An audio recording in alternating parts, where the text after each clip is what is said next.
Let's pretend you own a business. You built the business, you're ready to cash out, you list it on Biz Buy Sell, and then crickets. That's actually the reality for 80% of business owners trying to sell.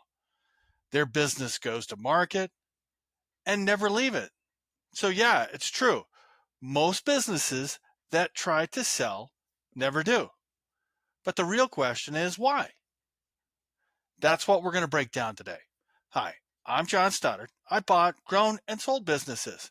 And I coach first time buyers on how to find deals, review them, and raise capital. I've seen this play out over and over again. The seller wants $1 million for their business, but didn't do any of the work to make it sellable. And as a buyer, you've got to learn how to spot that and fast, or you're going to waste time on a business that was never really for sale.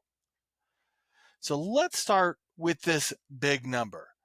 The Exit Planning Institute says 80% of businesses that go to market never sell. Marketplace data like Biz Buy Sell backs that up. Only 1 in 5 businesses listed ever closes. Pepperdine's private capital markets project, same story. About 20 to 30% actually go to transaction. That means most listings are just wishes. People hoping their business is worth something without doing the work to make it transferable. So let's break this down. Here's what kills most deals before they even get going. Number 1, overpriced listings. You see that all the time as a buyer. And this is the biggest one.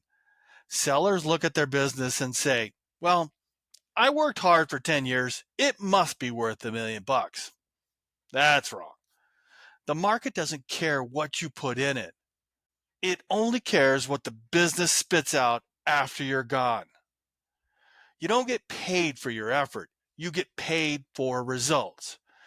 And if the cash flow doesn't justify the price, buyers walk. That's you. And fast. Second one is messy financials. Tax returns don't match the P&Ls. Half the expenses are personal. And the seller's nephew is the bookkeeper. You think a buyer or a lender wants to untangle that? No. Deals die in due diligence because the numbers don't make sense. If the cash flow isn't clear, provable, and fundable, there is no deal. Number 3, owner dependency. The owner is the business. They sell, they fulfill, they know the clients, all the passwords, all the processes, they're in their head. When they leave, the business collapses. That's not an asset. That's a job. Number 4, lack of preparation. There's no succession plan, no SOPs, no growth story, just an owner who woke up one day and said, I'm tired. It's time to sell. That's not our strategy. And buyers can smell that panic from a mile away. Now, here's the good news. The top 20% of businesses do sell. They get funded, they get closed, and sometimes even bidding wars. So what do these businesses have in common? Let's start with the first one. Clean, third-party financials. Financial report cards, tax returns, QuickBooks, P&Ls that make sense, they balance, and they're clean. You can see those when you're trying to buy an accounting firm. They always have clean financials. 2, consistent cash flow. It's not spiky, it's not seasonal, unless you plan for it. Just boring, reliable, maybe 2 to 5% growth per month. 3, they have systems in place. The owner can disappear for 2 weeks or a month and the revenue doesn't flinch. That's fantastic. Next, reasonable valuation. Based on actual earnings, not potential or, but I built this with my hands. It's worth more. And lastly, a clear growth plan. Buyers do want upside. Show them where that is. This is where sellers either win or blow it. Let me give you the cold hard truth. Let me give you the cold hard truth on this. 96% of all US businesses make under 1 million in revenue. That's not a dig. That's a reality. Most of these are owner run and lifestyle driven, which means when they go to sell, there's nothing left for the buyer. The cash flow's thin, the systems don't exist, and the business can't fund debt service without the owner grinding. So they don't sell, or they just shut down. If you're a buyer, this is where diligence matters.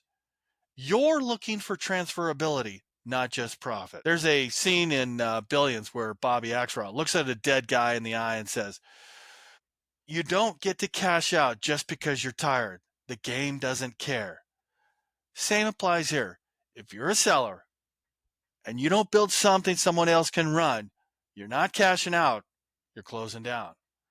If you're a buyer and the seller can't leave for a month without chaos, you're not buying a business, you're buying a mess. So if you're a buyer, study transferability.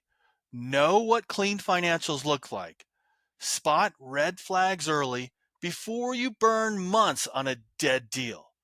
And walk away from chaos or negotiate like hell. Price that risk in. And for sellers, please start prepping 1 to 2 years out. Clean up your books, train your second in command, build your SOPs, fix working capital issues before listing. And if you want top dollar, do the work. So, is it true 80% of businesses that go to market never sell? Yeah, it is. But not because buyers are dumb, because sellers didn't appear. It's because the businesses weren't built to transfer. They were built to operate until they couldn't anymore. If you want to buy your first business and make sure it's actually fundable, transferable, and worth your time, grab my book, How to Buy a $1 Million Business, just $19.99. Or go to Dealflow System to dive deeper. I'm John Stoddard, and this is the real game of small business buying. I'll see you on the next one.